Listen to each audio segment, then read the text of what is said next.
రోజు ఎంత వస్తుంది, రేపు ఎంత వస్తుంది, ఎల్లుండి ఎంత వస్తుంది, ఫర్ 5 days ప్లాన్ మనం ఇస్తున్నాం. కాబట్టి సో ఎవరికి ఈ రోజు ఎంతమందికి ఇస్తున్నాం, రేపు ఎంతమందికి ఇస్తున్నాము అనేది ఈ రోజే చెప్పేస్తారు.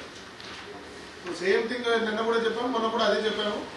That has to be properly precise గా మీరు ఆర్డీఓ లెవెల్, మీరు మండల వారిగా, ఆర్ఎస్కే వారిగా అండ్ ప్యాక్స్ వారిగా దట్ టెంటేటివ్ ప్లాన్ 100 MT వస్తుంది, ఎంతమందికి ఇవ్వగలరు అంతమంది వస్తారు రైతులు. యాజ్ పర్ సైంటిఫిక్ ఎంతమంది వస్తారు, బట్ ఎంతమంది రైతులకు వచ్చింది ఏంటి స్లాటింగ్ క్లారిటీ చూసుకోవాలి. దీన్ని మీరు ఆపరేషన్ చేసేలా ఎగ్జిక్యూషన్ అయ్యేలా చూసుకోవాలి ఫీల్డ్లో. సో దట్ రేషనాలిటీ చేసుకుని మీరు ఇంపార్టెన్స్, ఎందుకంటే మీరు షెడ్యూల్ ఇస్తారు, ఈ రోజు కాకపోతే రేపు అన్ని డివైడ్ చేసి సైంటిఫిక్ గైడ్లైన్స్ ప్రకారం ఇస్తారు. మళ్ళీ ఒక ప్యాక్స్ లో మళ్ళీ ఆర్ఎస్కేలో తీసుకున్నవాడు ఇంకో ఆర్ఎస్కో వెళ్ళి తీసుకోవాలి. అట్లాంటి ప్రతిరోజు గంట సేపు కూర్చొని వర్కౌట్ చేస్తుంది, మీకు క్లారిటీ వస్తుంది, లేకపోతే రాదండి.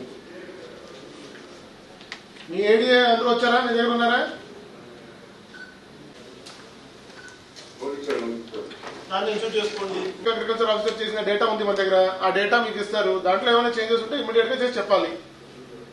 దాన్ని అది టెంటేటివ్ ప్లాన్, బట్ ఏంటంటే it should be finalised by 12 o'clock every day afternoon. Next డేకి ఎంత వస్తుంది అని, so that you can tell number of farmers ఎంత వస్తారని మీరు క్లారిటీ ఇవ్వాలి.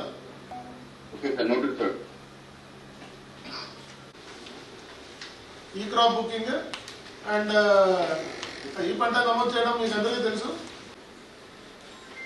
ఏడియా వచ్చి సో దట్ రేషనాలిటీ చేసుకుని మీరు ఇంపార్టెన్స్